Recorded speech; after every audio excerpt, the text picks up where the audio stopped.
No nii jah, et 7. challenge'i päev on käimas. Ja siis Svitolina lõi jah, kohe esimesel mängul lõi luu päris kurku. Et kohe see mitmikust esimene mäng ja ta pani seal sellele, ma ei mäletagi enam, kes see vastane seal oli, aga noh, vaatasin, et neil eelmised mängud olid ka mingi 6-3 ja 6-2 olnud, et arvatavasti seekord saab rohkem, et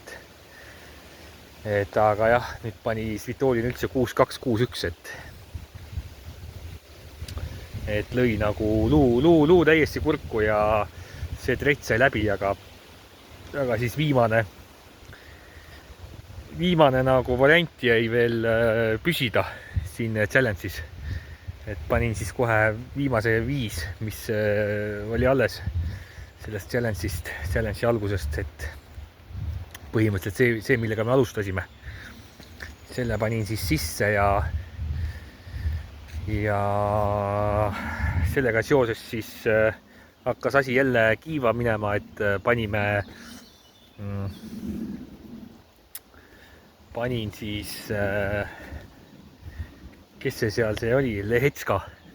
Et Lehetska ühe vastase vastu ja et noh, oli nii suur favoriit, et panin -5,5 geimi. Aga noh, päris lõi need geimid seal kokku mingil ajal ja vaatasin, et ainult ühega juhtis ja õnneks nagu pakkus seal, ma ei tea, kas ta siis, kuidas see programm nagu niimoodi pakkus, seal oli vist teisi ka. Noh, mul oli veel 5 peale seda oli veel Medvedevid ja Ruunid ja kes seal kõik olid, et kõik nagu vist õnnelikult seal juhtisid kõik, et sellepärast pakkus 5 asemel pakkus 6,5 cash out'i, ma võtsin selle ruttu välja, et Lehetska arvatavasti seda nagu nii suure eduga ei võida, et seal oli geimidega praegu 15-16 oli, noh, et selleks, et see nagu oleks ära tulnud, oleks pidanud 2 tükki suht nagu nulliga seal võitma,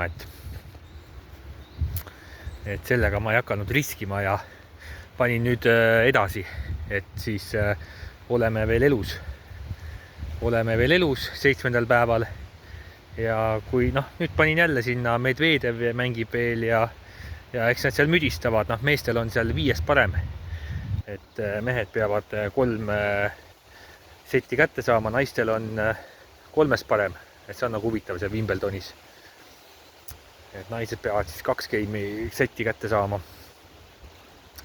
Ja noh, panin seal see Ruun ja Perks nüüd mängib siin ja et panin nüüd niimoodi siin nende Medvedev, Perks, Ruun ja paar sihukest kõvemat nime oli veel, et praegu nad eduseisus ka ja panin nende peale 6, et siis mitmik panus 3 on koefitsient, et noh, üle 6, et võib-olla läheb nii hästi, et oleme siin isegi noh, jõuame kuskil poole peale, et tagasi 20 peale, et siis võib vaadata siin edasi, klõbistada natukene.